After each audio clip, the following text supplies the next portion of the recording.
नमस्कार दोस्तों, मैं हूं आपका दोस्त नवीन और आप सुन रहे हैं डर और रहस्य से भरी एक अनोखी कहानी। लेकिन कहानी शुरू करने से पहले एक छोटी सी बात। अगर आप इसे पूरी सुनते हैं तो आपको डर और सस्पेंस का जबरदस्त एहसास होने वाला है। इसके अलावा कमेंट में जरूर बताइए कि आप किस शहर या गांव से सुन रहे हैं और आपका नाम क्या है। अगली वीडियो में मैं आपके नाम का जिक्र जरूर करूंगा। और हाँ, अगर आप पहली बार इस चैनल पर आए हैं तो चैनल को सब्सक्राइब करना ना भूलें और इस वीडियो को लाइक जरूर करें। आपका यह छोटा सा सपोर्ट हमारे लिए बहुत मायने रखता है। तो ज्यादा समय ना लेते हुए जल्दी से अपनी कहानी को शुरू करते हैं। दोस्तों, मेरा नाम राकेश है और मैं धनेरी नाम के एक छोटे से गांव में रहता हूं जो राजगढ़ शहर के करीब बसा हुआ है। आज मैं आप सभी के साथ जो वाकया साझा करने जा रहा हूं वो मेरी जिंदगी का सबसे डरावना और हिला देने वाला अनुभव है। ये जो खौफनाक हादसा मेरे साथ हुआ, कहीं ना कहीं इसकी जड़ हमारे घर की तंगी और मुफलिसी में छिपी थी। हमारे गांव में हमारे परिवार को सबसे गरीब माना जाता था। बचपन से ही मैंने जरूरत की बहुत सी चीजों से समझौता किया। कई सपने अधूरे रह गए। जब पिताजी का साया सर से उठ गया तो हालात और बिगड़ गए। वो पहले ही पीछे इतना बड़ा कर्ज छोड़ गए थे कि उसे उतारते उतारते मेरी हालत खस्ता हो गई। जैसे पूरी जवानी बस उस उधारी को चुकाने में ही निकल गई। वो कर्ज जैसे मेरी जिंदगी का हिस्सा बन चुका था। कितनी ही कोशिशें कर चुका था उसे चुकाने की, लेकिन वो जैसे हर महीने और बढ़ता ही चला जाता था। अब आप में से कई लोग सोच रहे होंगे कि आखिर अकेला मैं ही क्यों उस बोझ को उठाए जा रहा था। तो आपको बताना चाहूंगा कि हमारे परिवार में कमाने वाला सिर्फ मैं ही था। पिताजी के 3 बेटों में से मैं सबसे छोटा था। मेरे दोनों बड़े भाई बिल्कुल पिताजी की परछाई जैसे निकले, नशे और जुए में डूबे हुए। सिर्फ मैं ही ऐसा था जो मां के साथ ज्यादा रहा और शायद उसी की छाया ने मुझे गलत रास्तों से दूर रखा। लेकिन ये बात भी सच है कि मेरे साथ जो खौफनाक हादसा हुआ उसकी जड़ कहीं ना कहीं इन्हीं बुरी आदतों और संगतों से जुड़ी थी। अब आप सोच रहे होंगे कि क्या मैं भी उस दौर में शराब वगैरह पीने लगा था। तो साफ कर दूं, नहीं, मैंने कभी शराब को हाथ नहीं लगाया। लेकिन आज जो किस्सा मैं आपके सामने लेकर आया हूं उसकी शुरुआत एक लत से हुई। एक ऐसी आदत जो इंसान को अंदर से खोखला कर देती है। जी हां, ये कहानी उसी नशे से शुरू होती है और उसी नशे ने इसे एक डरावने मोड़ तक पहुंचा दिया। इस पूरे वाकये की जड़ में अगर कुछ है तो वो है नशा। आगे चलकर आपको खुद पता चलेगा कि कैसे एक आदत ने मेरी जिंदगी को एक खौफनाक मोड़ दे दिया। इसलिए मेरी आप सबसे यही गुजारिश है कि इस कहानी को आखिर तक जरूर सुनिए, क्योंकि इसमें जहां डर और रहस्य है वहीं एक गहरी सीख भी छिपी हुई है। हो सकता है ये कहानी किसी की जिंदगी को एक गलत रास्ते पर जाने से रोक दे। जैसा कि मैंने पहले जिक्र किया, हमारे घर की हालत बहुत खराब थी। इसी वजह से मैंने छोटी उम्र में ही मजदूरी करना शुरू कर दिया था। पढ़ाई पूरी नहीं हो पाई और किसी भी हुनर की कमी की वजह से मैं जो भी काम मिलता उसी में हाथ बंटा देता। लेकिन जिस तरह से मैं दिहाड़ी मजदूरी कर रहा था उससे घर का खर्च तक ठीक से नहीं चल पा रहा था। हालत दिन ब दिन और खराब होती जा रही थी। मजबूरन मुझे अपने रिश्तेदारों की तरफ देखना पड़ा। उनमें से कुछ लोग थोड़े बेहतर हालात में थे, तो मैंने उनसे मदद मांगी कि अगर कहीं कोई काम हो तो मुझे बताएं। यहां मैं किसी सरकारी नौकरी की बात नहीं कर रहा हूं, ताकि आप ये न समझें कि मैं कोई जुगाड़ या सिफारिश से सरकारी पद पाने की कोशिश कर रहा था। मेरा मकसद बस इतना था कि किसी शहर में कोई ठीक ठाक नौकरी मिल जाए जिससे कम से कम घर का चूल्हा तो सही से जलता रहे। इसी सिलसिले में मैंने अपने एक रिश्तेदार से बात की। वो मेरे मामा जी का बेटा था और नवरंगपुर शहर में एक अच्छे खासे ऑफिस में काम करता था। शायद उसकी वहां किसी से जान पहचान रही होगी। एक दिन उसका मेरे पास कॉल आया। उसने कहा, अगर तुम सच में काम करना चाहते हो तो कल सुबह तक नवरंगपुर पहुंच जाओ। मैंने तुम्हारे लिए यहां एक जगह बात की है, शायद कुछ बन जाए। उसने मुझसे फोन पर कहा, तू यहां आकर खुद देख लेना, अगर काम पसंद आए तो ज्वाइन कर लेना। साथ ही उसने ये भी बता दिया कि तनख्वाह करीब 25,000 रुपये महीने की होगी। जब मैंने उसके मुंह से 20,000 की रकम सुनी तो दिल ही खुशी से भर गया, क्योंकि गांव में मजदूरी करके बमुश्किल 8 से 10,000 रुपये महीने ही जुटा पाता था, और उसमें भी घर के खर्चे पूरे नहीं हो पाते थे। अब जब सामने 25,000 की नौकरी खड़ी थी तो मैं किसी भी हाल में उसे छोड़ना नहीं चाहता था। गांव से निकलते वक्त ही मन में ठान लिया था, चाहे काम जितना भी कठिन या अलग क्यों ना हो, मैं मना नहीं करूंगा, क्योंकि अगर इस मौके को खो दिया तो फिर कब और कहां ऐसा दूसरा मौका मिलेगा, कुछ कहा नहीं जा सकता। काम कैसा है ये मायने नहीं रखता था, मेरे लिए तो वो तनख्वाह ही बहुत बड़ी बात थी। अब जब मैंने कहा था कि चाहे जैसा भी काम हो मैं कर लूंगा, तो मेरा मतलब ये नहीं था कि मैं कोई गैर कानूनी या खतरनाक काम करने को तैयार था। मेरा बुरा काम कहने का मतलब बस इतना था कि अगर कहीं झाड़ू पोंछा, सफाई या ऐसा कोई छोटा मोटा काम भी मिल जाए तो मैं उसे भी मना नहीं करता। मगर आगे जाकर जो काम मुझे मिला वो मेरी उम्मीद से कुछ बेहतर ही निकला। जब मैं नवरंगपुर पहुंचा तो मेरे ममेरे भाई ने मुझे एक जगह का पता थमाया और कहा, वहां जाकर मेरा नाम लेकर बात कर लेना। मैंने सब तय कर लिया है। मैं जैसे ही उस पते पर पहुंचा तो देखा कि वो इलाका थोड़ा सुनसान सा था। एक चौड़ी सड़क के किनारे एक बड़ा सा कॉलेज बना हुआ था और उसी के पास में एक हॉस्टल भी दिखाई दिया। कॉलेज से कुछ दूरी पर एक नई कॉलोनी बस रही थी, जहां पक्के और अच्छे खासे मकान नजर आ रहे थे। साफ झलक रहा था कि ये इलाका धीरे धीरे बस रहा था। लोग वहां आकर बसना शुरू कर रहे थे। यानी वो जगह पूरी तरह वीरान नहीं थी, लेकिन पूरी तरह आबाद भी नहीं थी। एक किस्म की नई बसावट थी। वो इलाका धीरे धीरे विकसित हो रहा था। स्कूल, कॉलेज और आसपास की छोटी बड़ी दुकानों वाला बाजार अब वहां आकार लेने लगा था। यानी न तो वो जगह बहुत आलीशान थी और न ही कोई डरावनी या उपेक्षित, एक ऐसी जगह जहां इंसान ठीक ठाक तरीके से जिंदगी गुजार सकता था। हालांकि वो इलाका नवरंगपुर शहर के थोड़े किनारे पर था, लेकिन रहने के हिसाब से सही था। अब चूंकि मैंने अपनी पढ़ाई गरीबी की वजह से 5वीं कक्षा के बाद ही छोड़ दी थी, तो मुझे उस वक्त ठीक से समझ नहीं आया कि जिस कॉलेज और हॉस्टल को मैं देख रहा था वो किस टाइप की पढ़ाई या स्टूडेंट्स के लिए बना है। लेकिन जल्दी ही मुझे समझ आ गया कि मेरे ममेरे भाई ने जिस जगह भेजा था वो उसी कॉलेज का हॉस्टल था। जब मैं वहां पहुंचा तो देखा कि उस हॉस्टल की मरम्मत और सफाई का काम चल रहा है। जगह के अंदर मजदूर आ जा रहे थे और कुछ लोग दीवारों की पुताई वगैरह कर रहे थे। माहौल देखकर लगा कि कुछ नया शुरू होने वाला है। जैसे ही मैंने वहां के ठेकेदार से बात की और मामा जी के लड़के से उसे फोन पर बातचीत करवाई, तो वो ठेकेदार फोन पर ही मुझे वहां काम पर रखने की बात करता है। शायद ये दोनों पहले से एक दूसरे को जानते होंगे। फोन की बात खत्म होते ही मुझे ये जानकारी मिली कि मुझे वहां एक गार्ड की नौकरी दी गई है, और वो जो हॉस्टल था जहां कॉलेज शुरू होने के बाद बच्चे रहने आने वाले थे, मुझे उसी हॉस्टल के गेट पर गार्ड की तरह काम करने के लिए बुलाया गया था। साथ ही ठेकेदार ने मुझे बताया कि वहां रहने के लिए एक कमरा और दोनों टाइम का खाना मुफ्त मिलेगा। जब मैंने उस आदमी से यह सुना तो मुझे इससे ज्यादा और क्या चाहिए था। मैं तुरंत ही गार्ड की नौकरी करने के लिए तैयार हो गया। लेकिन उस वक्त मुझे यह बिल्कुल भी अंदाजा नहीं था कि जिस काम को करने के लिए मैं इतनी खुशी खुशी तैयार हो रहा हूं, वही काम कई लोगों की जान ले चुका है। मैं ऐसा क्यों कह रहा हूं, यह बात आप आगे की कहानी में जानेंगे। लेकिन उस समय 25,000 रुपये महीने की सैलरी सुनकर मैं तो खुद में काफी खुश था, क्योंकि यह मेरी जिंदगी के लिए एक बड़ा बदलाव था। लेकिन उस वक्त मुझे ये बिल्कुल भी अंदाजा नहीं था कि मेरी ये खुशी कुछ ही दिनों में गम में बदलने वाली है। और आज शायद यही वो पल है जब मैंने अपनी जिंदगी की सबसे बड़ी गलती की है। लेकिन इन सब चीजों के लिए किसी को दोषी ठहराना सही नहीं होगा।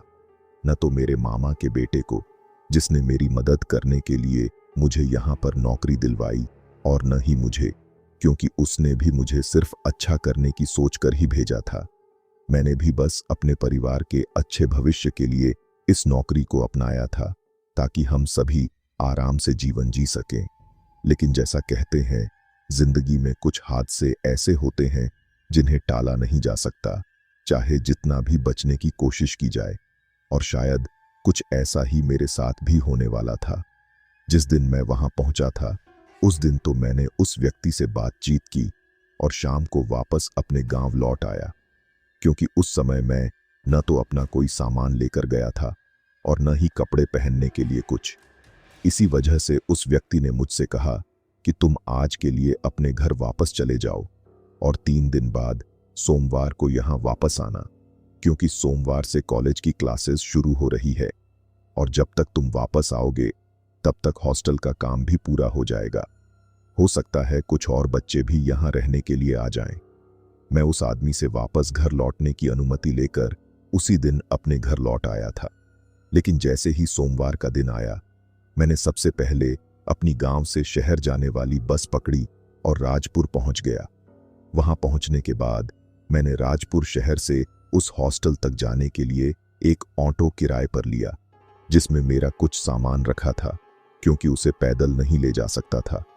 जब मैं उस हॉस्टल में पहुंचा तो वहां कुछ लोग पहले से मौजूद थे, जिन्होंने मुझे मेरा कमरा दिखाया और हॉस्टल की सभी व्यवस्थाएं समझाईं।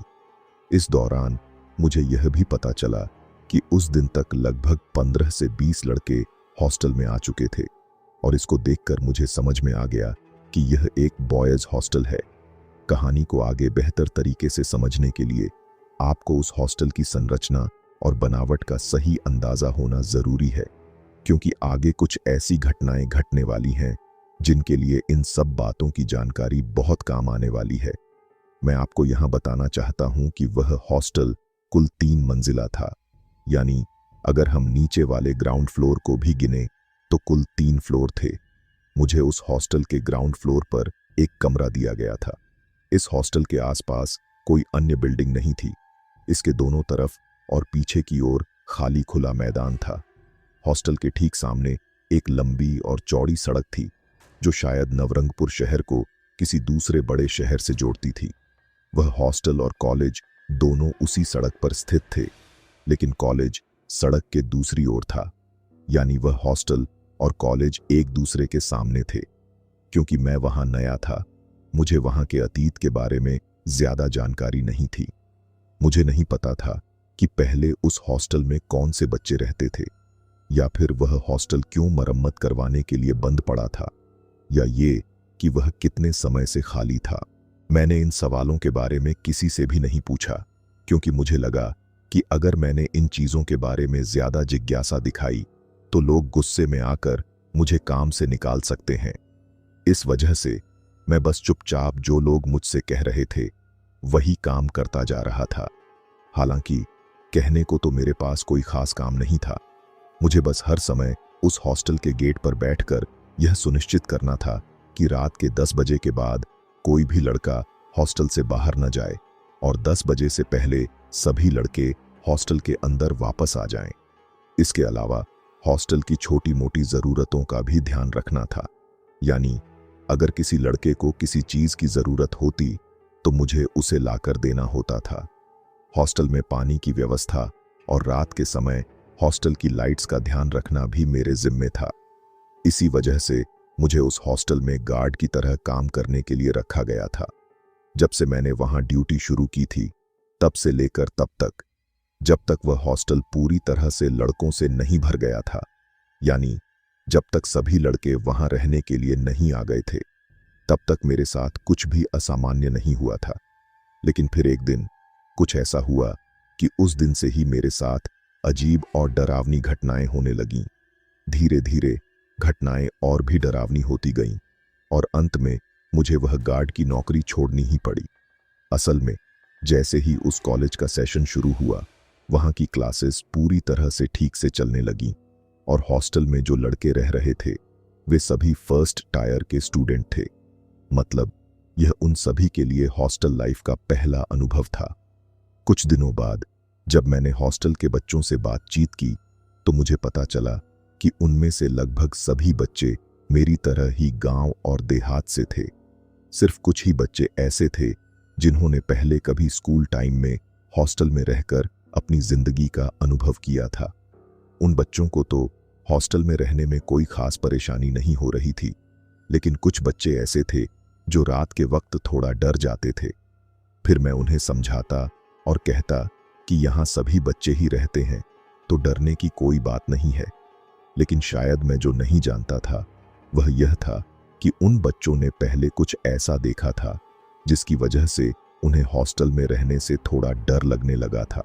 या फिर हो सकता है कि उन बच्चों ने कुछ ऐसा महसूस किया हो जिसकी वजह से वे इस सेशन के खत्म होते ही उस हॉस्टल को बदलने का सोच रहे थे। कुछ बच्चों ने मुझसे कह दिया था, गार्ड अंकल, हम इस हॉस्टल में नहीं रहेंगे। जैसे ही हमारा पहला साल खत्म होगा हम किसी और हॉस्टल में शिफ्ट हो जाएंगे। दरअसल उस वक्त उन बच्चों के पास वहां रहने के अलावा कोई और विकल्प नहीं था, क्योंकि कॉलेज शहर से थोड़ा दूर था और हर रोज कॉलेज आने जाने में होने वाला खर्च उन बच्चों के लिए बहुत भारी पड़ रहा था। इतना ही नहीं, जितना खर्च उन्हें हॉस्टल में रहकर आता था उतना ही खर्च उन्हें अप डाउन करने में भी आ सकता था। शायद यही वो मजबूरी थी जिसकी वजह से वे लोग वहां रह रहे थे। लेकिन एक रात जब मैं हॉस्टल के गेट पर बैठा था और बीच बीच में नींद की झपकियां ले रहा था, तो अचानक मुझे ऐसा लगा जैसे कोई बार बार उस गेट के बाहर चक्कर लगा रहा हो। पहले तो मैंने सोचा कि शायद कोई रास्ते से गुजरने वाला आदमी होगा, लेकिन जब यह बात लगातार होने लगी और मैं बीच बीच में छोटी छोटी झपकियां भी ले चुका था, फिर भी वह आवाजें सुनाई देती रही, तो मुझे थोड़ा शक होने लगा। उसके बाद जब मैं वहीं बैठा बैठा अपनी जेब से मोबाइल निकालकर टाइम देखने लगा, तो मैंने देखा कि रात के लगभग 2 बजे का वक्त हो रहा था। जब मैंने मोबाइल में टाइम देखा और यह देखा कि रात के 2 बजे हैं, तो मुझे समझ में नहीं आया कि इस वक्त कोई इंसान इस सड़क पर क्यों टहल रहा होगा। यहाँ तो कोई सिटी एरिया नहीं था जहां रात के वक्त कोई गुजरता हो। जैसे ही मैंने यह चीज नोटिस की, मैं अपनी कुर्सी से उठकर हॉस्टल के गेट के पास जाकर खड़ा हो गया। असल में उस समय मैं हॉस्टल के गेट के अंदर था, क्योंकि हॉस्टल का गेट मोटे लोहे के सरियों से बना था और उसके आर पार हम आसानी से देख सकते थे। जब मैं वहां खड़ा होकर सड़क की तरफ देखने लगा, तो उस वक्त तक कोई भी दोबारा उस हॉस्टल के गेट के बाहर चक्कर नहीं काटता था। कुछ देर बाद जब मैं फिर से कुर्सी पर बैठ जाता हूं, तो वह अजनबी फिर से हॉस्टल के गेट के बाहर चक्कर लगाने लगता है। लेकिन इस बार जैसे ही उसकी परछाई मुझे गेट के आगे जाते हुए दिखाई देती है, मैं धीरे धीरे अपनी कुर्सी से उठता हूं और गेट के पास पीछे की तरफ छिपते हुए सड़क की तरफ देखता हूं। फिर मुझे सड़क पर कोई दिखाई देता है जिसने सिर से लेकर पैरों तक कुछ सफेद रंग का पहन रखा था। जब मैंने ध्यान से देखा तो मुझे यह एहसास हुआ कि शायद वह कोई लड़की हो सकती है। जैसे ही वह गेट के थोड़ा आगे जाती है, मुझे दिखता है कि उसके बाल पूरी तरह से खुले हुए थे और वह अपनी गर्दन को अजीब तरीके से आगे झुकाकर चल रही थी। वह लड़की बिल्कुल ऐसे चल रही थी जैसे कोई बहुत उम्रदराज व्यक्ति अपनी गर्दन को झुकाकर चलता है। उसी तरह वह अपनी गर्दन नीचे झुकाकर चल रही थी, जिससे उसके खुले हुए बाल उसके चेहरे पर गिरकर आ गए थे और साइड से उसका चेहरा दिखाई नहीं दे रहा था। फिर वह उस हॉस्टल की चारदीवारी के पास जाकर वापस घूम जाती है और उसी तरीके से चलती हुई फिर से गेट की तरफ लौटने लगती है। यह देखकर मैं सोचने लगा कि आखिर यह लड़की इस तरह क्यों घूम रही है और क्या कर रही है।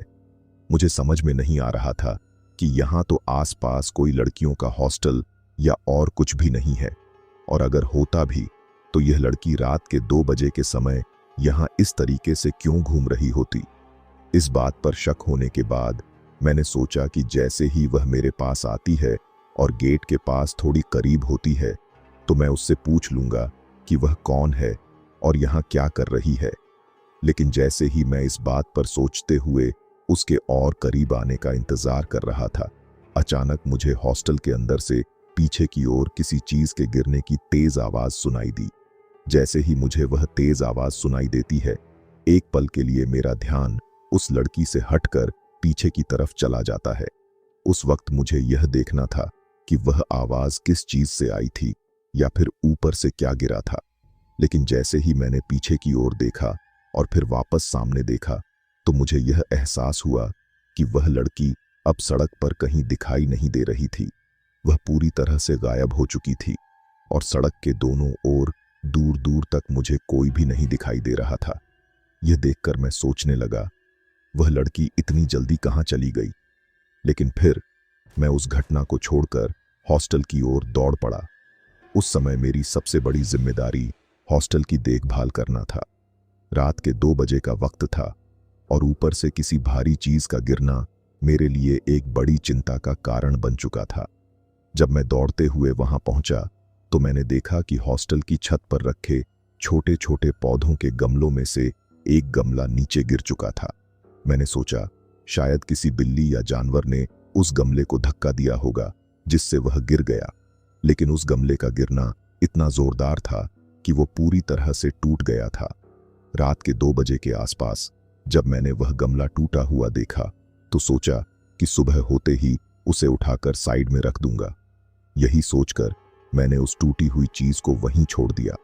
लेकिन जैसे ही मैं कुछ कदम साइड में बढ़ा और एक पल के लिए हॉस्टल की छत की तरफ देखा तो मुझे एक अजीब सी चीज दिखाई दी। छत की दीवार पर आगे की ओर कोई व्यक्ति बैठा था, पर वह व्यक्ति जिस तरफ मुंह करके बैठा था उसका चेहरा मेरी तरफ नहीं था। मैंने देखा कि छत पर कोई बैठा हुआ है, मगर अजीब बात यह थी कि उसका चेहरा पीछे की तरफ था और मुझे उसकी सिर्फ पीठ दिखाई दे रही थी। पहले तो मैं थोड़ा चौंका, लेकिन फिर सोचा कि शायद कोई लड़का ही होगा जो देर रात शरारत करने छत पर चला गया है। मुझे याद था कि हॉस्टल में रहने वाले लड़कों की ऐसी हरकतें आम बात थीं, इसलिए मैंने ज्यादा देर सोचे बिना ही सीढ़ियों की तरफ कदम बढ़ाए ताकि उसे नीचे बुलाकर उसके कमरे में भेज सकूं। उस वक्त मुझे पूरी तरह यही यकीन था कि वो कोई छात्र ही है जो बेवजह छत पर बैठा है। जैसे ही मैं ऊपर पहुंचा, मेरी नजर जिस शख्स पर पड़ी वो लड़का नहीं बल्कि एक लड़की थी। उसे देखकर मैं चौंक गया, क्योंकि ये तो लड़कों के हॉस्टल की छत थी। मेरे मन में तुरंत सवाल आया कि आखिर इस समय, वो भी रात के अंधेरे में, कोई लड़की यहाँ क्यों बैठी है। ये जगह तो सिर्फ लड़कों के रहने की है। लेकिन इससे पहले कि मैं इस बारे में कुछ सोच पाता, मैंने देखा कि वो लड़की अचानक खड़ी हो गई। शायद उसने मुझे देखा नहीं था, क्योंकि मैं उसकी साइड में खड़ा था और उसका चेहरा दूसरी दिशा में था।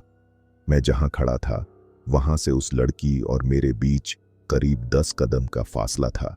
लेकिन जैसे ही वो अचानक उठी, मैंने गौर किया कि ये तो वही लड़की है जिसे मैंने कुछ देर पहले सड़क किनारे टहलते हुए देखा था। ये देखकर मैं पूरी तरह हैरान रह गया। इतनी जल्दी वो सड़क से हॉस्टल की छत तक कैसे पहुंच गई? और फिर मेरे दिमाग में ये बात घूमने लगी कि हॉस्टल का मुख्य दरवाजा तो पूरी तरह बंद था, तो फिर ये आई कैसे? इन्हीं सवालों के बीच मैंने सोचा कि कहीं ये कोई चोर तो नहीं है। शायद किसी चीज को चुराने के इरादे से आई हो, और जब छत पर चढ़ रही थी तो गलती से उसके हाथ पैर गमले से टकरा गए हों, जिससे गमला नीचे गिर गया हो। लेकिन जो सबसे अजीब बात थी वो ये कि अब वो लड़की उसी दीवार पर बैठी थी जहां पहले वो पौधा रखा हुआ था जो नीचे गिरा था। उस वक्त ज्यादा सोचने का मौका ही नहीं मिला। मैं सीधे उसकी तरफ बढ़ा और उसके बिल्कुल पीछे जाकर खड़ा हो गया। धीमी आवाज में लेकिन सख्ती से मैंने पूछा, तुम कौन हो और यहां क्या कर रही हो? वो भी इस वक्त। मेरे सवाल पर उसने कोई जवाब नहीं दिया। वो बस चुपचाप सिर झुकाए खड़ी रही। उसके लंबे बाल उसके चेहरे को पूरी तरह ढके हुए थे। मैंने 2-3 बार फिर से उसे पुकारा, लेकिन ना तो उसने मेरी बात का जवाब दिया और ना ही मेरी ओर मुड़ी। अब मुझे गुस्सा और डर दोनों आने लगे थे। मैंने उसका हाथ पकड़कर उसे जबरदस्ती अपनी ओर घुमाया ताकि उसका चेहरा साफ देख सकूं। लेकिन जैसे ही मैंने उसे अपनी तरफ खींचा, उसने अपनी गर्दन, जो नीचे झुकी हुई थी, एक झटके में ऊपर उठाई और उसी पल वो जोर से एक भयानक चीख मारती है। उसकी उस दिल दहला देने वाली चीख के साथ ही मेरे पूरे जिस्म में एक झटका सा लगा। मैं डर के मारे उछल पड़ा और पीछे की तरफ छत पर ही गिर पड़ा। गिरते ही मेरा शरीर ऐसा कांपने लगा जैसे किसी ने मुझे जकड़ लिया हो, जैसे मेरे अंदर की सारी ताकत किसी ने खींच ली हो। मैं न तो ठीक से बोल पा रहा था, न हिल पा रहा था, बस कांपता हुआ वहीं पड़ा रह गया। असल में डर सिर्फ उसकी चीख की वजह से नहीं था, बल्कि जिस पल उसने अपनी गर्दन को झटके से ऊपर उठाया और उसके चेहरे पर लटके बाल हटे, उस पल जो मैंने देखा वो मेरी रूह तक को हिला देने वाला था। उसे देखकर ऐसा लगा जैसे मेरे भीतर की सारी सांसें थम गई हों और मैं वहीं सन्न रह गया। जैसे ही मैंने उसका चेहरा देखा, मेरे रोंगटे खड़े हो गए। अंधेरे में उसका चेहरा इतना भयानक लग रहा था कि मैं कुछ समझ पाता उससे पहले ही वह जोर से चीख पड़ी। उसकी चीख इतनी तीव्र और खौफनाक थी कि पूरा इलाका उस आवाज से कांप उठा। मैं आपको यहां यह बात जरूर बताना चाहूंगा कि जब मेरी नजर उसकी आंखों पर पड़ी तो ऐसा लगा मानो वो आंखें नहीं, बल्कि खून से भरी दो कांच की शीशियां हों, लाल और चमकती हुई। और उसका चेहरा, वो तो और भी डरावना था, जैसे किसी ने उसे बेरहमी से नोच डाला हो। जगह जगह गहरे जख्म थे और वो ऐसे लग रहे थे जैसे किसी ने जानबूझकर उसका चेहरा बर्बाद किया हो। उसके चेहरे की त्वचा कुछ ऐसी थी कि कोई भी उसे देखकर दहशत में आ जाए, जैसे वो इंसानी चेहरा हो ही नहीं।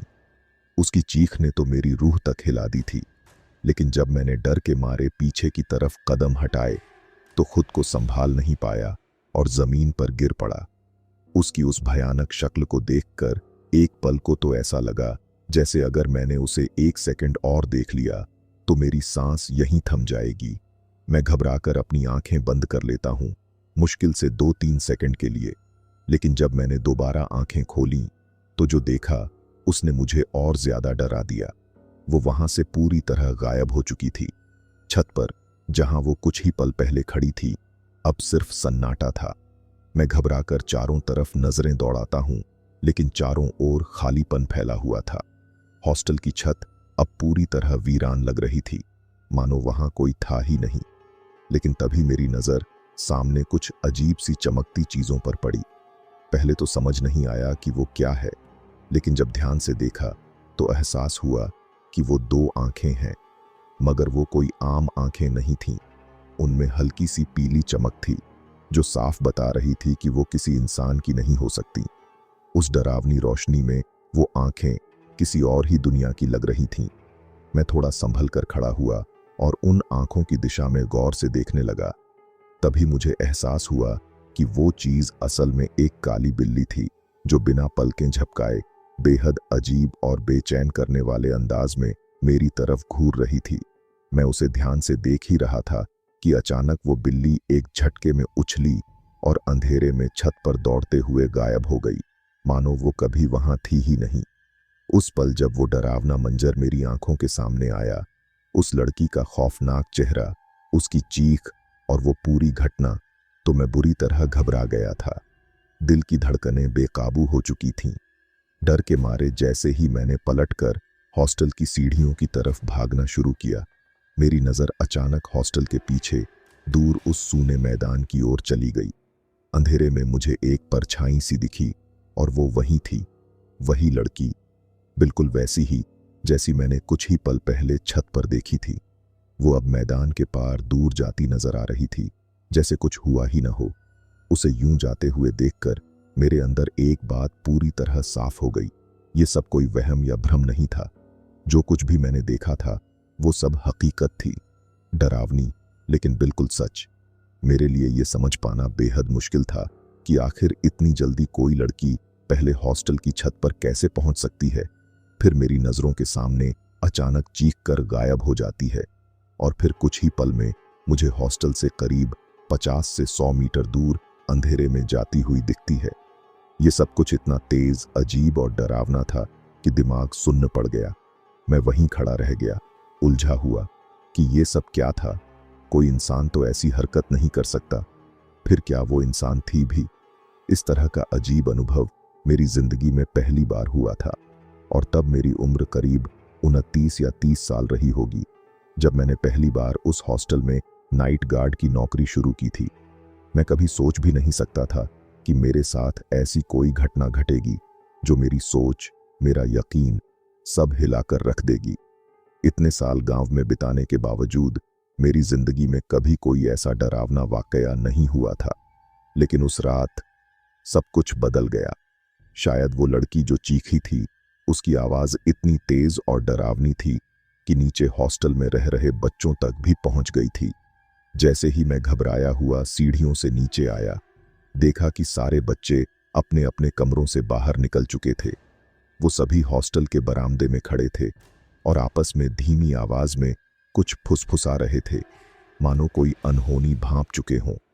लेकिन जैसे ही उन्होंने मुझे देखा, मेरा उतरा हुआ चेहरा, कांपते कदम और डरा हुआ चेहरा, तो सब एक साथ मेरी तरफ बढ़ आए। उनमें से कई लड़कों ने घबराकर पूछा, गार्ड अंकल, क्या हुआ? ऊपर से इतनी भयानक चीख आई थी, वो आवाज किसकी थी?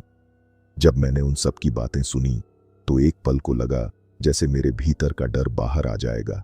मैं सोच में पड़ गया कि अगर मैं उन्हें वो सब बता दूं जो मेरे साथ कुछ ही देर पहले हुआ है, तो ये लड़के तो और भी ज्यादा घबरा जाएंगे। इसी सोच के चलते मैंने खुद को संभाला और हल्की मुस्कान के साथ बोला, अरे कुछ नहीं यार, बस यूं ही, तुम सब अपने कमरे में जाकर आराम करो। इतना कहकर मैं वहां से चुपचाप निकल आया और हॉस्टल के गेट के पास बने उस छोटे कमरे में चला गया जिसे मैंने अपने कामकाज के लिए ऑफिस बना रखा था। वहां पहुंचकर कुर्सी पर बैठा ही था कि फिर से वही डरावनी तस्वीर मेरी आंखों के सामने घूमने लगी। उस लड़की का चेहरा, किसी तरह वो डरावनी रात कट तो गई और अगली सुबह जैसे ही उजाला फैला, मेरा मन भी थोड़ा हल्का हो गया। मैंने कोशिश की कि उस रात जो कुछ भी हुआ उसे भूल जाऊं और कुछ हद तक मैं उसमें कामयाब भी हो गया। लेकिन उस वक्त मुझे अंदाजा नहीं था कि मैं भले ही उस पल को भुला दूं, पर वो चीज जो भी थी वो मुझे नहीं भूली थी और शायद बहुत वक्त से मेरा इंतजार कर रही थी।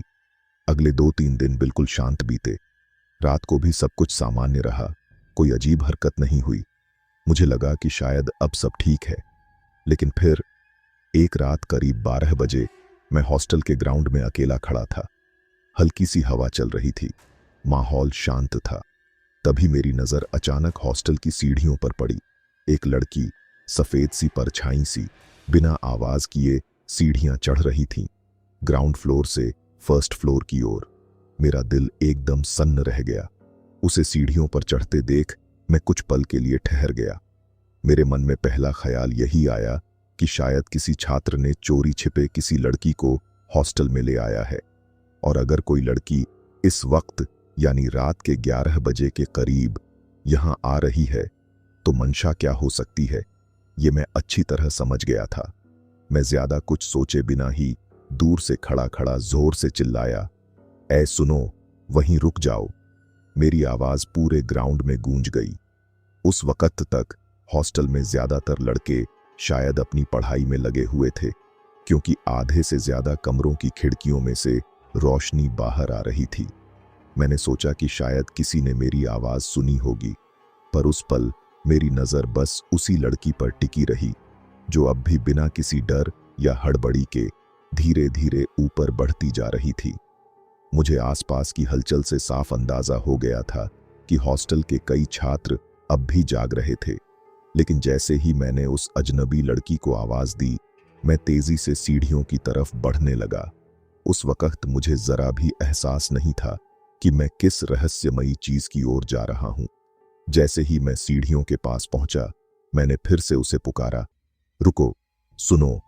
लेकिन वो लड़की जैसे किसी और ही दुनिया में खोई हुई हो, बिना मेरी आवाज पर कोई ध्यान दिए आगे बढ़ती चली गई। मैंने कई बार रुकने के लिए कहा, बार बार, लेकिन उस पर मेरे शब्दों का कोई असर नहीं हो रहा था, मानो मैं उसके लिए वहां था ही नहीं। मैं तेज कदमों से ऊपर चढ़ते हुए उस अजीब लड़की के और पास पहुंचा और बिना ज्यादा सोचे उसके हाथ को थाम लिया। पहले पहले तो उसका हाथ एक जवान लड़की की तरह ही लगा, मुलायम, गर्म और एकदम सामान्य। मगर जैसे ही मैंने उसकी तरफ नजरें उठाईं, एक सिहरन सी पूरे शरीर में दौड़ गई। उसके हाथ की त्वचा अब जैसे किसी बुजुर्ग औरत की लग रही थी, झुर्रियों से भरी, ठंडी और अजीब तरह की खुरदराहट से भरी हुई। सबसे डरावनी बात यह थी कि उसके हाथों पर बेहद लंबे और नुकीले नाखून भी थे, जो पल भर में ही मेरी उंगलियों से टकरा गए।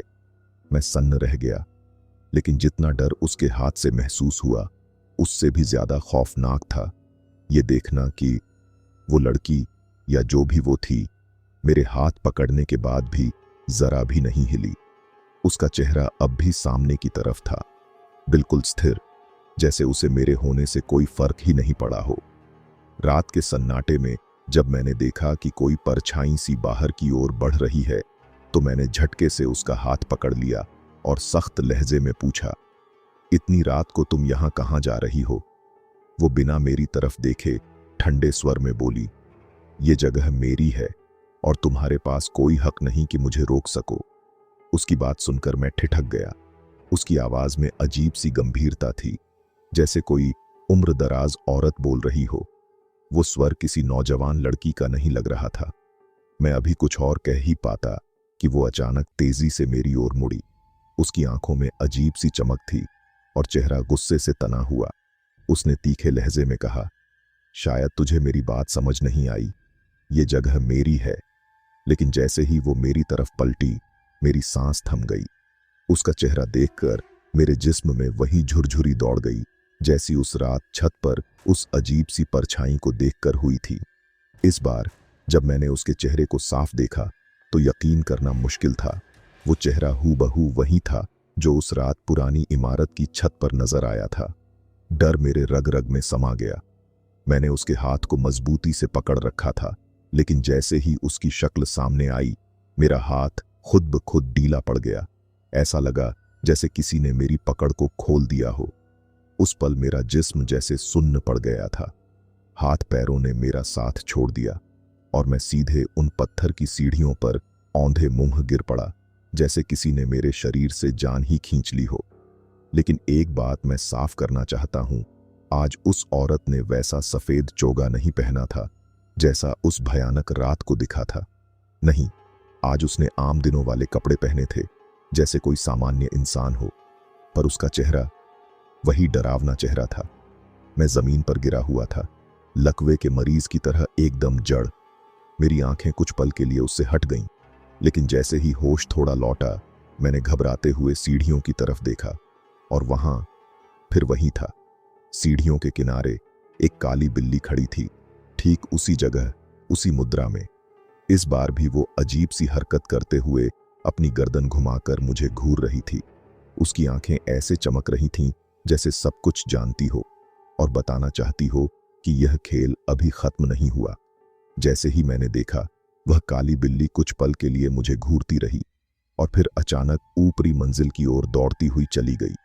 यह दूसरी बार था जब मेरे साथ कुछ अजीब घटा और अब मुझे यकीन हो गया था कि इस हॉस्टल में कोई रहस्यमय चीज जरूर छुपी हुई है। शायद यही कारण है कि वो रहस्यमय लड़की बार बार इसी जगह लौट कर आती है। इस घटना के बाद मैंने ठान लिया कि अब और चुप नहीं रह सकती। मुझे जल्द ही यह बात हॉस्टल की मैनेजमेंट और कॉलेज प्रशासन से साझा करनी पड़ेगी। लेकिन जब अगली सुबह मैंने पूरी बात बताई तो उम्मीद के बिल्कुल उलट प्रतिक्रिया मिली।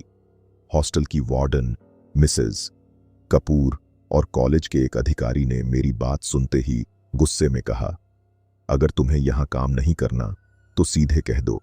इस तरह की भूत प्रेत की कहानियां बनाकर हमारे हॉस्टल की छवि खराब करने की कोई जरूरत नहीं है। एक लड़कियों की परछाई, और वो भी लड़कों के हॉस्टल में, वो भी आधी रात को।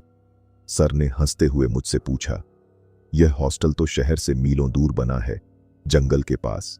यहां कोई लड़की रात को कैसे पहुंच सकती है? मैंने कोशिश की समझाने की। सर, यह कोई आम लड़की नहीं लगती। उसका चेहरा बेहद डरावना था, जैसे कोई आत्मा हो या कोई छाया, और फिर वो पलक झपकते ही गायब हो जाती है। ये कोई इंसानी बात नहीं लगती। पर कॉलेज के अधिकारियों ने मेरी एक न सुनी। उन्होंने उल्टा मुझे ही कटघरे में खड़ा कर दिया। देखिए मनीष, प्रिंसिपल साहब ने सख्त लहजे में कहा, अगर यहां काम करना है तो शांति से करो। इस तरह की डरावनी कहानियां गढ़कर हॉस्टल की बदनामी मत करो। अगर मन नहीं है नौकरी करने का तो हमें बता दो, हम किसी और गार्ड को रख लेंगे। मैं चुपचाप उस मीटिंग रूम से बाहर आ गया, लेकिन जैसे ही मैं दरवाजा बंद करके बाहर निकला, मुझे अंदर से कुछ हल्की सी आवाजें सुनाई दी। 2-3 लोग आपस में फुसफुसा रहे थे। अब की बार तो इस नए गार्ड के पीछे भी लग गई है वो चीज। कमरे के अंदर धीमी आवाज में किसी ने कहा, अगर इसी तरह हर गार्ड को निशाना बनाती रही तो हमारा हॉस्टल बंद हो जाएगा। और हॉस्टल बंद मतलब सीधा सीधा नुकसान, हर महीने की मोटी कमाई बंद हो जाएगी। पहला आदमी चिंतित था। अरे नहीं नहीं, दूसरे ने जवाब दिया, इतना सोचने की जरूरत नहीं है। अगर ये वाला गार्ड डर कर भाग भी गया तो किसी और को लगा देंगे। 2-4 हजार ज्यादा देकर चुप कराना कौन सी बड़ी बात है। मैं कमरे के बाहर दीवार से सटकर खड़ा था और ये सब बातें सुनकर मेरा दिल जोर जोर से धड़कने लगा। ऐसा लग रहा था जैसे मेरे सामने कुछ ऐसा राज खुलने वाला है जिसे जानने का मुझे हक शायद कभी दिया ही नहीं गया। तो क्या ये लोग पहले से जानते थे उस अजीब साए के बारे में? क्या ये सब कुछ जानबूझकर मुझसे और हॉस्टल के लड़कों से छुपा रहे हैं? और क्या वाकई इस हॉस्टल में कभी कुछ ऐसा हुआ था जिसे मिटाने की कोशिश अब तक जारी है?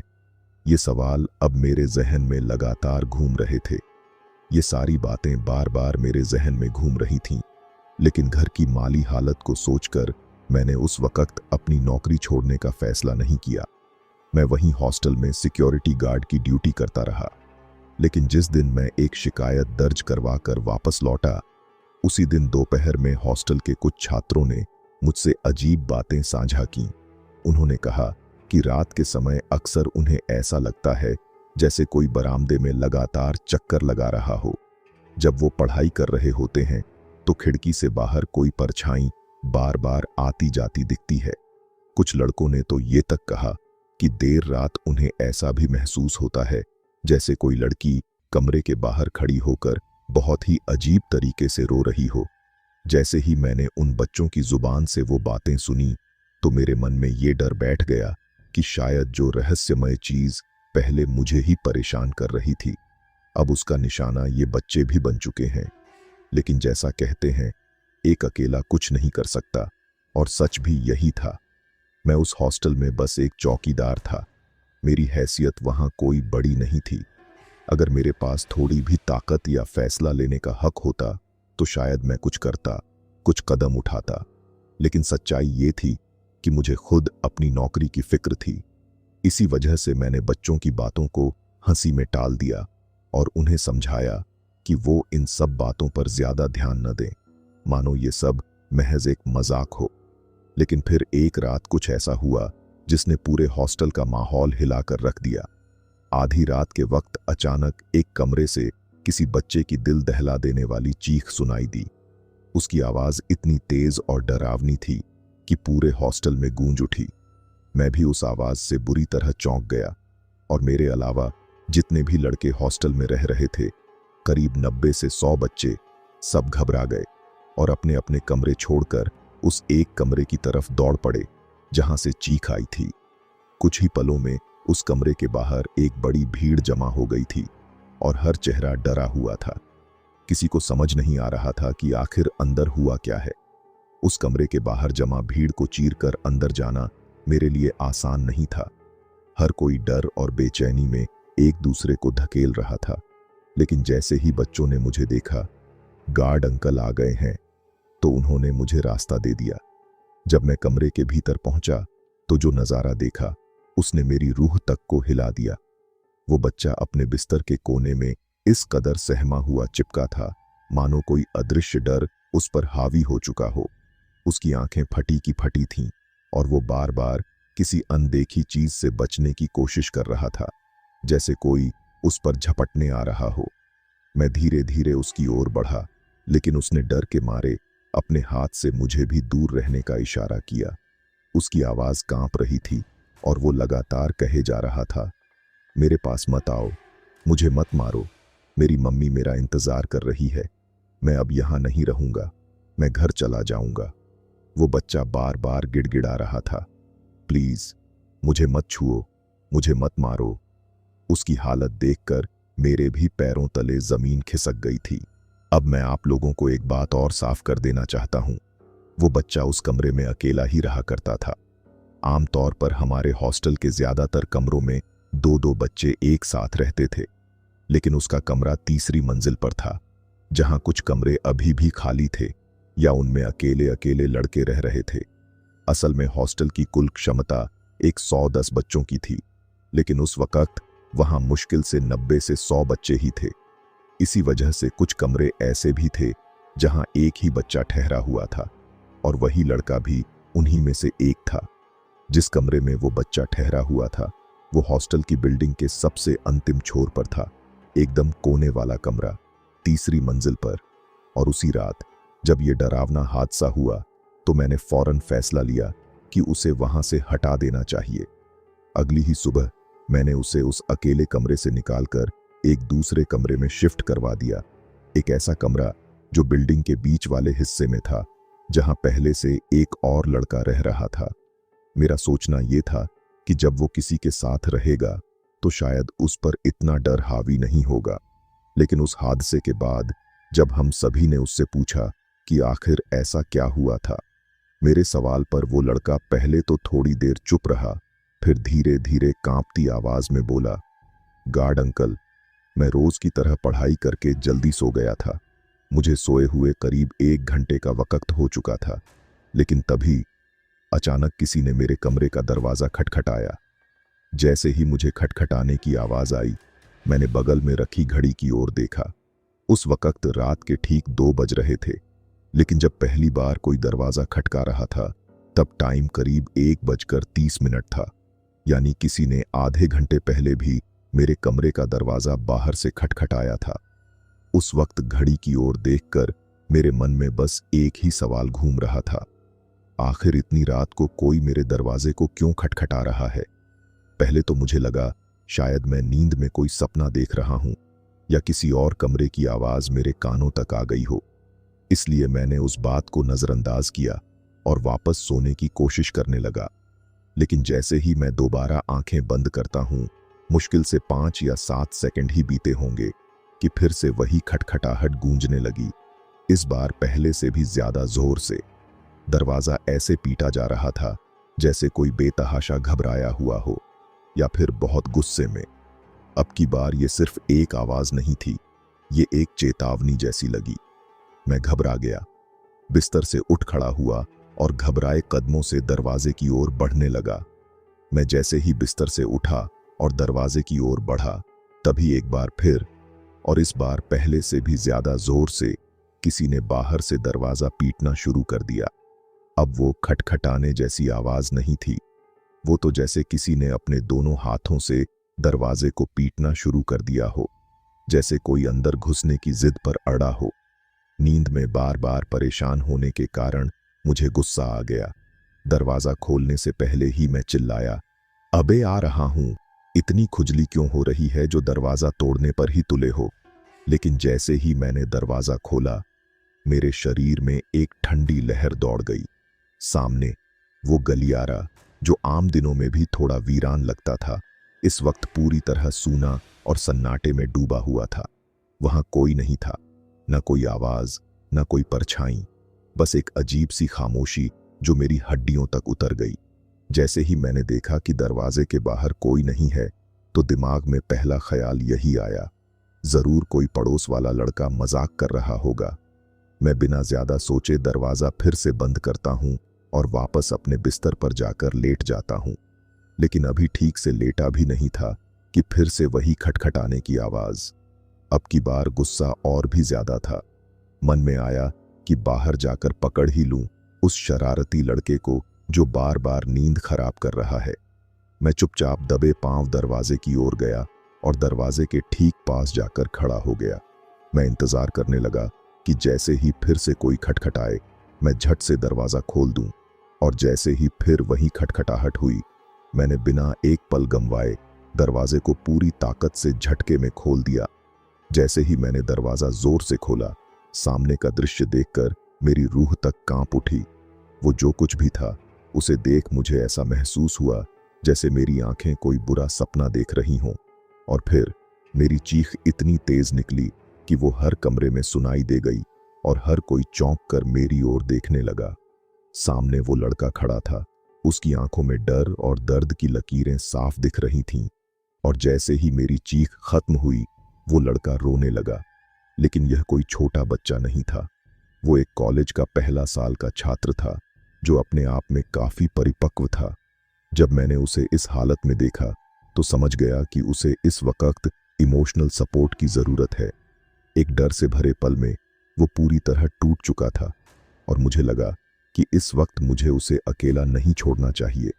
मैंने देखा कि वो लड़का रोते रोते पूरी तरह से टूट चुका था और अब मुझे समझ में आ गया कि उसे इमोशनल सपोर्ट की सख्त जरूरत थी। मैंने हॉस्टल के बाकी बच्चों की तरफ इशारा किया और जैसे ही उन्होंने मेरा इशारा देखा वे भी मेरे साथ आ गए। वे उसे ढांढस बंधाने लगे। तुम्हें डरने की कोई जरूरत नहीं है, हम सब तुम्हारे साथ हैं। तुम हमें बस ये बताओ कि दरवाजा खोलते ही तुम्हें ऐसा क्या दिखाई दिया जिसकी वजह से तुम इस तरह चीख पड़े थे। थोड़ी देर तक सिसकने के बाद उसने फिर से अपनी कहानी शुरू की। अंकल, जैसे ही मैंने दरवाजा खोला तो मुझे सामने जो दृश्य दिखाई दिया उसे देखकर मेरी सांस रुक गई। सामने दरवाजे पर एक बहुत लंबी औरत खड़ी थी और वो बिल्कुल आम औरतों जितनी हाइट वाली नहीं थी, बल्कि वो तो कुछ ऐसी थी जिसकी लंबाई बाकी औरतों से कई गुना ज्यादा थी। वो लड़की या जो कुछ भी वह थी अब बिल्कुल असामान्य हो चुकी थी। जैसे ही मैंने उसकी ओर नजर डाली तो ऐसा लगा कि उसका सिर मेरे कमरे के दरवाजे से भी ऊपर तक पहुंच चुका है। लेकिन जो चीज सबसे ज्यादा डरावनी थी वह उसकी शक्ल थी। वो कोई आम औरत नहीं थी, बल्कि वो तो किसी चुड़ैल या डायन जैसी लग रही थी। उसके चेहरे पर जो विकृत डरावना भाव था वह किसी भी इंसान के दिल को छेद देने के लिए काफी था। जैसे ही उसकी नजरें मुझसे टकराईं, उसने अपने चेहरे को और भी विकृत बना लिया, जैसे वह मुझसे पूरी तरह से खेलने की तैयारी कर चुकी हो। मैं एकदम चीखा, लेकिन मेरी चीख सुनते ही उसने बिना एक पल गंवाए एक हाथ से मेरा गला पकड़ लिया। मैं जैसे ही चिल्लाया वह मुझे घसीटते हुए कमरे के अंदर धकेल दी और बेड पर गिरा दिया। उसके हाथ का भार इतना असहनीय था कि मैं सोच भी नहीं सकता था कि यह किसी औरत का हाथ हो सकता है। वह हाथ किसी भारी भरकम आदमी का जैसा लग रहा था और सबसे डरावनी बात यह थी कि उस हाथ पर लंबे नुकीले नाखून थे जिन्होंने मेरी गर्दन पर इतने गहरे निशान छोड़ दिए थे कि जैसे मुझे खींचकर जिंदा नोच लिया हो। जब उस लड़के ने हमें यह बताया तो हम सब उसकी गर्दन की तरफ गौर से देखने लगे और जैसे ही हमने ध्यान से देखा हमें समझ में आया कि वह सच में जो कह रहा था वह बिल्कुल सही था। उसकी गर्दन पर नुकीले नाखूनों के गहरे निशान थे जो बिल्कुल साफ दिख रहे थे, जैसे किसी ने अपनी लंबी और तेज नाखूनों से उसके गले को बुरी तरह से छील दिया हो। और फिर जैसे ही हम उसे और करीब से देखते हैं, उस लड़के की गर्दन से धीरे धीरे खून की कुछ बूंदें बहने लगती हैं। लेकिन जब उस लड़के ने मुझे यह सब बताया तो मैं तुरंत उससे पूछता हूं, फिर इसके बाद क्या हुआ? वह लड़का बताता है, जैसे ही उसने मेरी गर्दन पकड़कर मुझे बिस्तर पर गिराया और दबाने लगी, मैंने अपनी पूरी ताकत से उसके हाथों को पकड़ा और अपने गले को छुड़ाने की कोशिश की। वह अजीब तरीके से गरजते हुए बहुत जोर से मेरी गर्दन को दबा रही थी। उस वक्त जब मैंने उसके डरावने चेहरे को इतने पास से देखा तो मुझे उस पर नजर डालने की भी हिम्मत नहीं हो रही थी। इसी वजह से मैंने अपनी आंखें पूरी तरह से बंद कर दीं और केवल अपने हाथों से अपनी गर्दन को छुड़ाने की कोशिश कर रहा था। लेकिन तभी अचानक साइड वाले कमरे में रहने वाले लड़के ने मेरी आवाज सुनकर कमरे की ओर दौड़ना शुरू किया। उनकी दौड़ने की आवाज सुनकर वह जो कुछ भी था अचानक मुझसे गायब हो गया। जब मैंने अपनी आंखें खोलकर देखा तो कमरे में कोई भी दिखाई नहीं दिया। यह सब बताते ही वह लड़का फिर से जोर जोर से रोने लगता है। तब मैं उसे थोड़ी हिम्मत देते हुए कहता हूं, अब तुम अकेले नहीं हो, तुम्हारे कमरे में दूसरा लड़का तुम्हारे साथ रहेगा। फिर मैं दूसरे लड़के से कहता हूं, बेटा, अगर तुम्हें हल्की सी भी कोई परेशानी महसूस हो तो मेरा मोबाइल नंबर ले लो। अगर रात के समय किसी ने तुम्हारे दरवाजे को खटखटाया तो दरवाजा खोलने से पहले मुझे फोन कर लेना। मैं तुम्हें बता दूंगा कि सच में कोई दरवाजा खटखटा रहा है या नहीं, तभी तुम दरवाजा खोलना, वरना दरवाजा मत खोलना। क्योंकि मुझे नीचे से पूरे हॉस्टल के कमरे अच्छे से नजर आते थे। उनके सामने तीनों फ्लोर पर एक बरामदा बना हुआ था जिसके सामने कमर तक की दीवार थी। ऊपर का हिस्सा साफ साफ नजर आ रहा था। इस स्थिति को देखते हुए मैंने सोचा कि अगर फिर से किसी को लगे कि रात के वक्त उसका दरवाज़ा खटखटा रहा है तो पहले वह मुझे फ़ोन करेगा।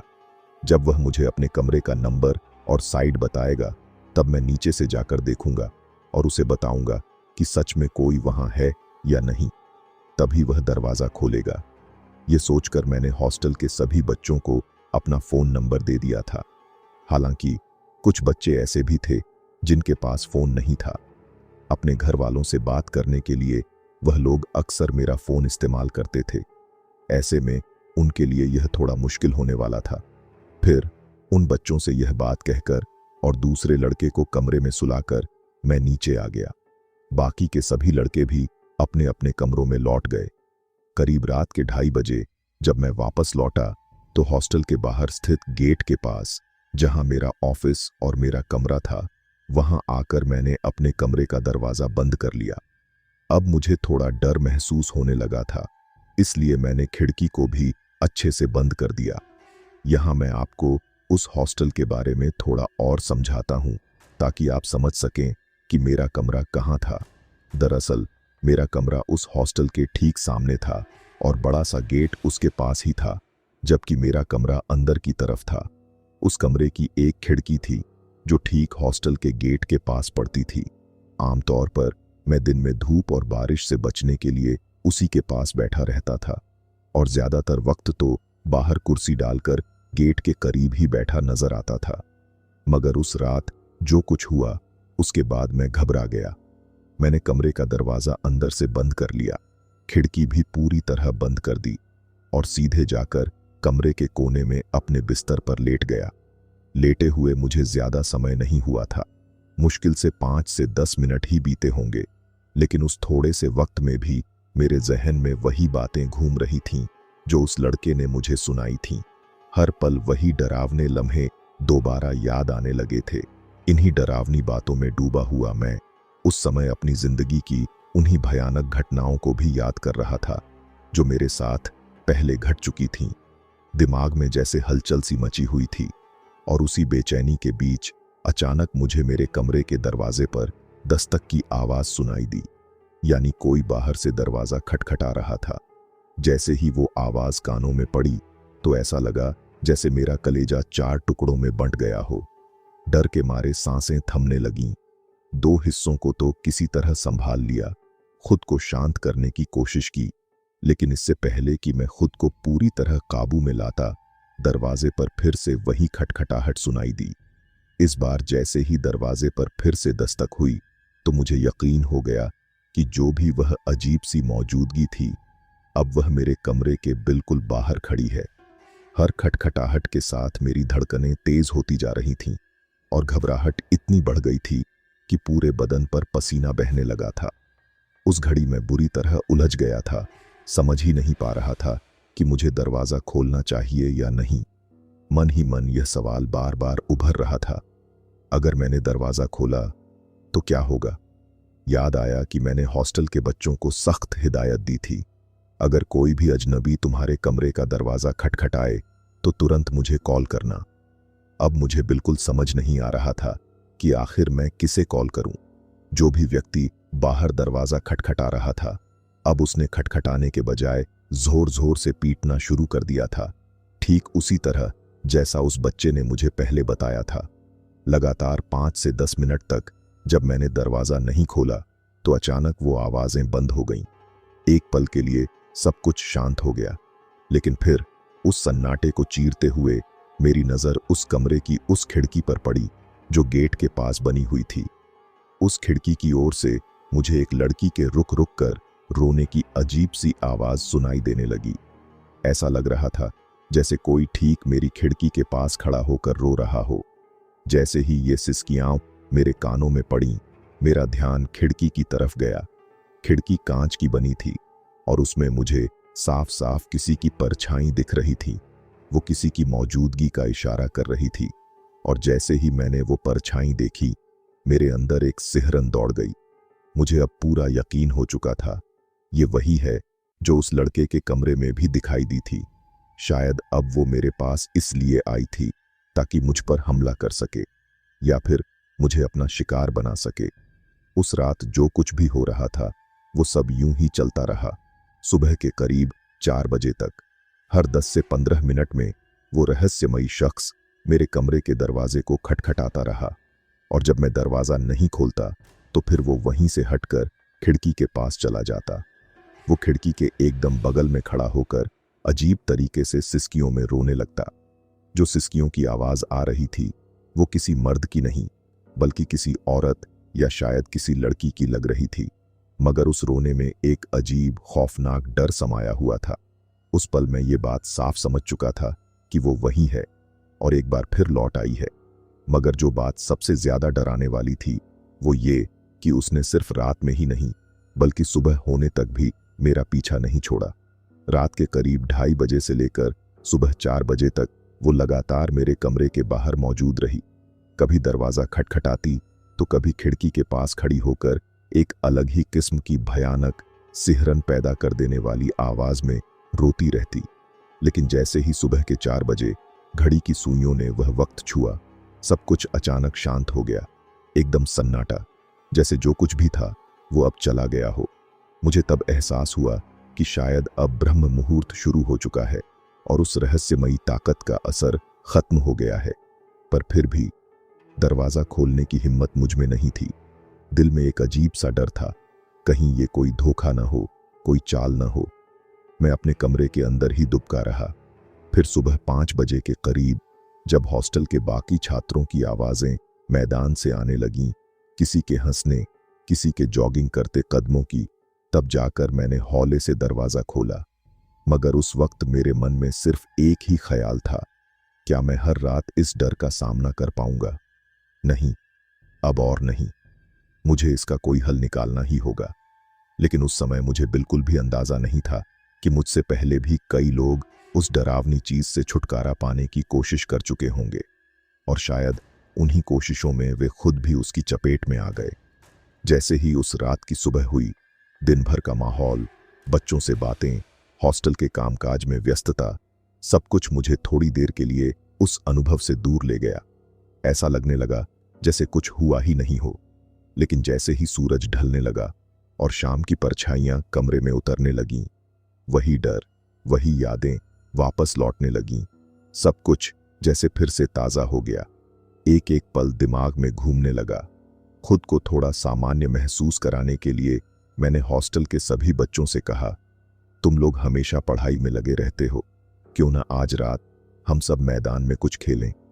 मेरी ये बात सुनते ही सारे बच्चे खुशी से उछल पड़े।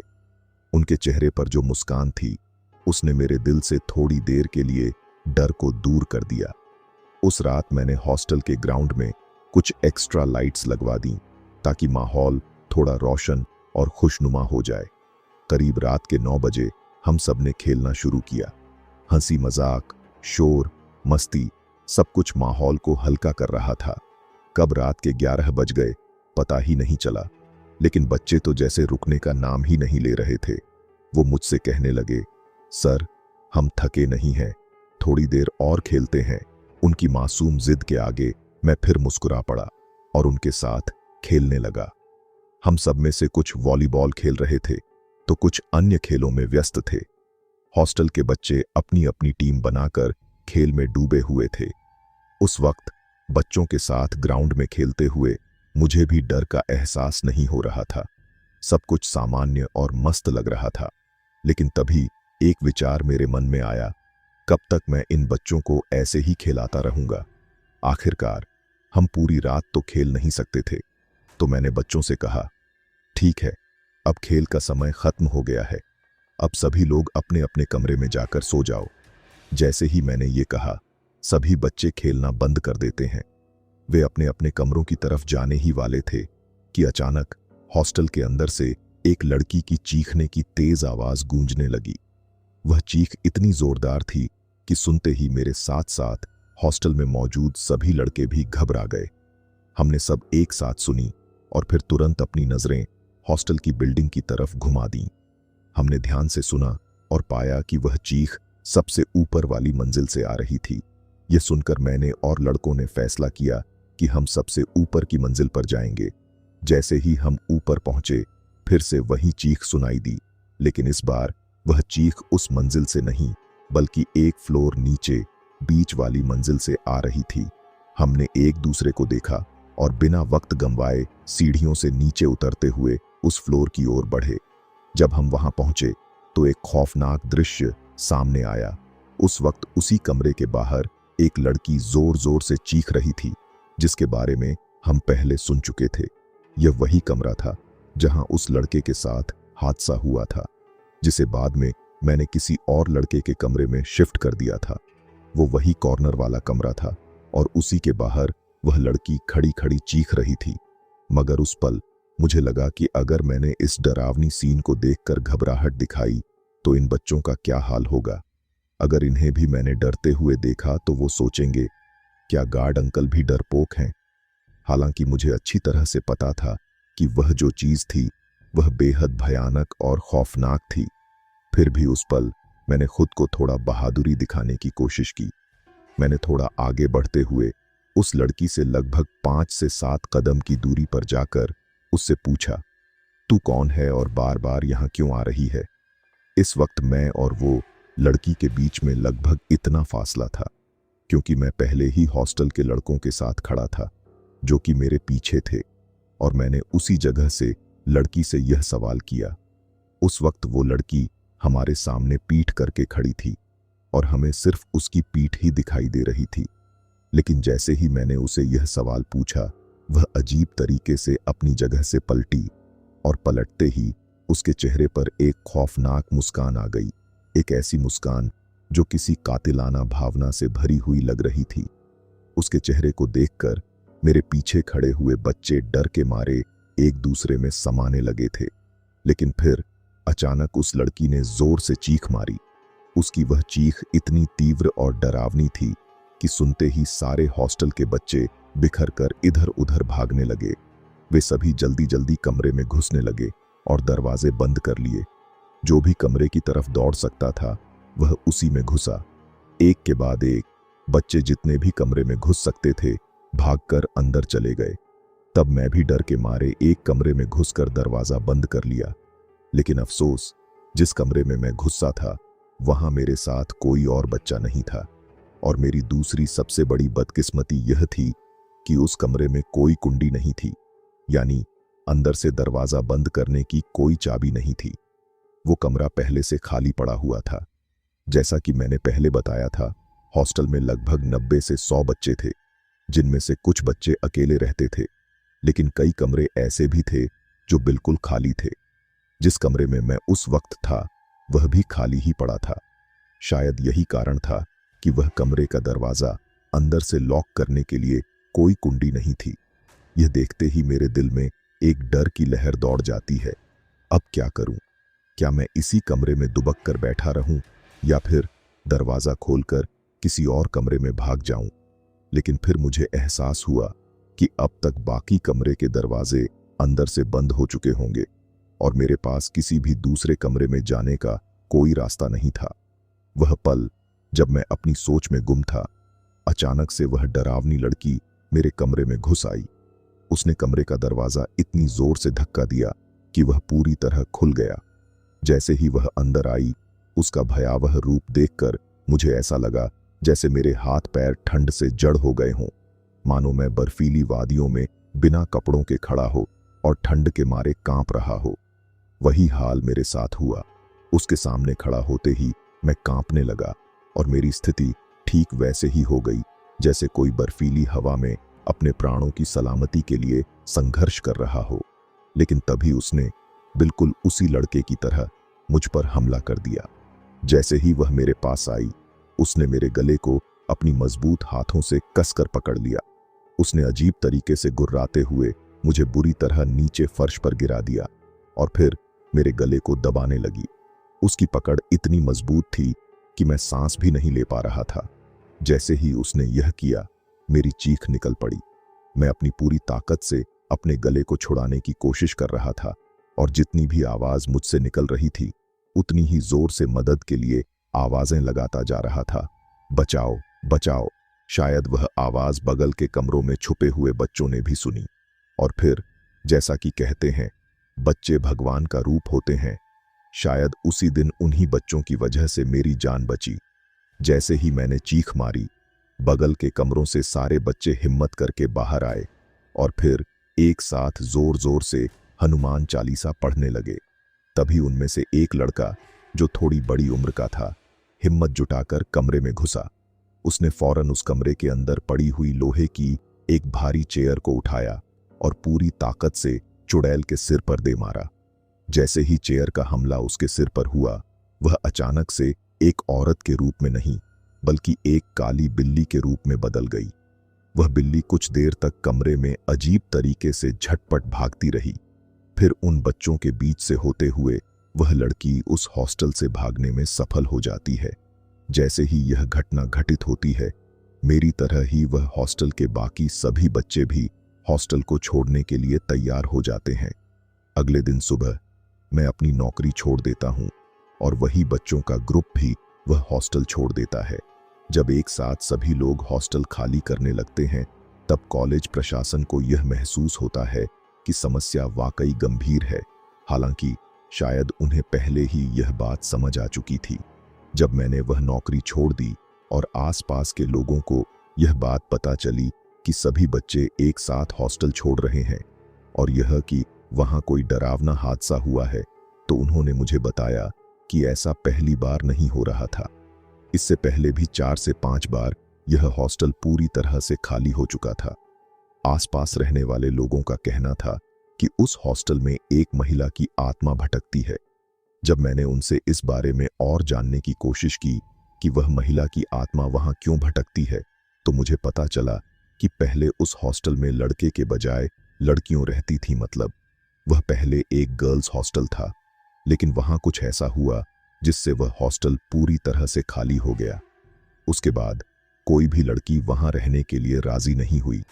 दरअसल जब वह हॉस्टल एक गर्ल्स हॉस्टल था, तो वहां एक हॉस्टल वार्डन भी थी, यानी एक महिला जो लड़कियों की देखरेख करती थी। इसके अलावा उस हॉस्टल के गेट पर भी एक गार्ड तैनात रहता था, बिल्कुल मेरी तरह। वह गार्ड थोड़ी नशेड़ी था, यानी शराब पीने का आदी। एक रात वह हॉस्टल वार्डन को देखकर अपनी नीयत बिगाड़ बैठता है। वह उसके कमरे के पास जाकर दरवाजा खटखटाता है। अब आपको यह बताना जरूरी है कि वह हॉस्टल वार्डन दूसरे मंजिल के सबसे आखिरी कमरे में रहती थी और यही वही कमरा था जहां उसकी आत्मा भटकती थी और उसी कमरे में उस लड़के पर हमला हुआ था। वह आत्मा उसी रात हमें खड़ी हुई दिखाई दी थी। जैसे ही आधी रात को वह गार्ड दरवाजा खटखटाता है, हॉस्टल वार्डन अपने कमरे का दरवाजा खोलती है। जैसे ही वह दरवाजा खोलती है, सामने उसे हॉस्टल का वही गार्ड खड़ा हुआ नजर आता है। जब वो उस गार्ड को अपने सामने खड़ा हुआ देखती है, तो वह सोचती है कि शायद कोई प्रॉब्लम हो गई है, इसी वजह से वो उसके पास आया है। लेकिन इससे पहले कि वह हॉस्टल वार्डन उससे कुछ पूछ पाती, उससे पहले ही वह गार्ड उसके साथ वहां पर जबरदस्ती करने लगता है और उसने अपने एक हाथ से उस औरत के मुंह को पूरी तरीके से दबा दिया था, जिसकी वजह से उसके चीखने चिल्लाने की आवाज भी बगल के कमरों में रहने वाली किसी भी लड़की को नहीं सुनाई दी। फिर उस गार्ड ने अपने शरीर के बल पर सबसे पहले तो उसको वापस उस कमरे के अंदर धकेला और फिर उस कमरे को अंदर से बंद करके उसके मुंह के अंदर कुछ कपड़ा वगैरह डालकर उस गार्ड ने पूरी रात उस औरत के साथ वहां पर उसका रेप किया। उसने अपनी इच्छाओं को उस औरत के साथ पूरा किया। लेकिन जैसे ही वह गार्ड उस रात के बाद अगले दिन सुबह बाकी लड़कियों के उठने से पहले कमरे से बाहर निकलने लगा, तो जाते वक्त उसने अपने पेंट से एक छोटा चाकू निकाला और उस हॉस्टल की वार्डन को धमकाते हुए कहा, अगर तुमने यह बात किसी को बताई तो मैं तुम्हें जान से मार दूंगा, और याद रखना मैं कल रात फिर से आऊंगा। जब मैं दरवाजा खटखटाऊं तो बिना किसी हिचकिचाहट के दरवाजा खोल देना, और फिर तुम भी इस सब का हिस्सा बनोगी। यह कहकर वह गार्ड वहां से चला गया। अगले दिन सुबह वार्डन रोज की तरह नहा धोकर तैयार हुई और पूरे दिन हॉस्टल में अपनी ड्यूटी पर रही। उस दिन वह हॉस्टल की वार्डन काफी चुपचाप और गुमसुम नजर आ रही थी। हॉस्टल में रहने वाली बाकी लड़कियों ने उससे इसका कारण पूछा, लेकिन उसने किसी को भी कुछ नहीं बताया। फिर अगले दिन रात को लगभग 12 से 1 बजे के बीच वह गार्ड फिर से वार्डन के कमरे के बाहर आकर दरवाजा खटखटाने लगा, लेकिन उस रात वार्डन ने दरवाजा नहीं खोला। गार्ड ने कई बार दरवाजा खटखटाया, लेकिन अंदर से कोई प्रतिक्रिया नहीं आई। अंत में वह थक हार कर वहां से चला गया, क्योंकि वह ज्यादा शोर नहीं कर सकता था। उसे यह भी पता था कि बगल के कमरों में अन्य लड़कियां सो रही हैं, और अगर उन्होंने इतनी रात को उसे वहां खड़ा देखा तो मुश्किल हो सकती थी। इसलिए वह चुपचाप जाकर हॉस्टल के गेट के पास बने कमरे में सो जाता है। लेकिन सुबह जब हॉस्टल की वार्डन ने काफी देर तक दरवाजा नहीं खोला तो सभी को कुछ शक हुआ। जब लड़कियां उठने के बाद उसके कमरे के पास गईं और काफी देर तक दरवाजा खटखटाया, लेकिन अंदर से कोई प्रतिक्रिया नहीं आई, तो कुछ लड़कियां सीधे कॉलेज प्रशासन को फोन कर देती हैं। इसके बाद जब कॉलेज के लोग वहां पहुंचते हैं और दरवाजा खटखटाते हैं, लेकिन फिर भी दरवाजा नहीं खुलता, तो अंत में पुलिस को बुलाया जाता है। जब पुलिस ने आकर कमरे का दरवाजा तोड़ा तो अंदर का दृश्य देखकर सभी लोग हैरान रह गए।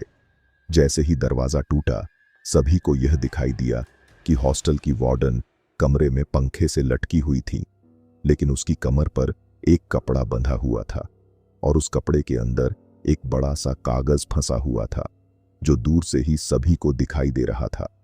जैसे ही सबकी नजर उस कागज पर पड़ी, पुलिस ने उसे उसकी कमर से निकाल लिया। जब कागज को बाहर निकाला गया और खोला गया तो यह कोई सामान्य कागज नहीं था, बल्कि वह एक सुसाइड नोट था। सुसाइड नोट में उस हॉस्टल की वार्डन ने वह सारी बातें लिखी थीं जो उस गार्ड ने उसके साथ की थीं। उसने साफ साफ लिखा था कि उसकी मौत के पीछे की वजह वही गार्ड है, क्योंकि उसने उसकी इज्जत लूट ली थी और अब वह हर रोज उसके पास आने की कोशिश कर रहा था। उसने यह भी लिखा कि पहली रात ही उसकी जिंदगी खत्म हो गई थी और अब उसे लगने लगा था कि कोई भी उसे शादी के लिए नहीं देखेगा। इस सुसाइड नोट से यह भी पता चला कि वह वार्डन अभी तक अविवाहित थी, यानी हम उसे एक लड़की के रूप में ही देख सकते थे। लेकिन नोट में उसने यह भी लिखा था कि वह आज अपने जीवन को समाप्त करने जा रही थी। उस सुसाइड नोट में उसने यह भी लिखा था कि यह समझना गलत है कि वह हमेशा के लिए चली गई है। उसने कहा, मैं फिर लौटूंगा और उस गार्ड को तो मैं मौत की नींद सुलाकर रहूंगा। जब सबने वह सुसाइड नोट पढ़ा तो सभी को लगा कि उसने शायद गुस्से या दुख में यह लिखा होगा। लेकिन इस हादसे के बाद पुलिस ने उस गार्ड को पकड़ लिया। करीब 6 महीने बाद उसी हॉस्टल में अजीब और डरावनी घटनाएं घटने लगीं। वही सब कुछ होने लगा था जो पहले मेरे साथ और मेरे साथ रहने वाले लड़कों के साथ हुआ था। जब यह घटनाएं काफी समय तक चलती रहीं तो हॉस्टल को बंद कर दिया गया। लेकिन कुछ समय बाद सभी को लगा कि शायद अब सब कुछ सामान्य हो गया है, तो हॉस्टल को फिर से खोला गया। हालांकि इस बार उस हॉस्टल को गर्ल्स हॉस्टल से बदलकर बॉयज हॉस्टल बना दिया गया था। लेकिन शायद यह सभी की सबसे बड़ी भूल थी कि वे सोच रहे थे कि वह हॉस्टल वार्डन की आत्मा अब वहां से जा चुकी है। सबसे डरावनी बात यह थी कि पुलिस ने उस गार्ड को जेल में डालने के बावजूद एक दिन उसकी रहस्यमयी तरीके से मरी हुई लाश जेल के अंदर पाई गई। लोग अब मानते हैं कि उसके मरने के पीछे की वजह वही हॉस्टल वार्डन की आत्मा थी। इसके बाद मुझे यह भी पता चला कि आज तक वार्डन के मरने के बाद कोई भी गार्ड उस हॉस्टल के गेट पर ज्यादा दिन तक नौकरी नहीं कर पाया। उस हॉस्टल में न सिर्फ मैं बल्कि और भी कई लोग इसके शिकार हुए थे। उसकी आत्मा अब भी अपने साथ हुए उस अन्याय का बदला लेने के लिए उस हॉस्टल के अंदर भटक रही थी। उसकी आत्मा को आज तक शांति नहीं मिली।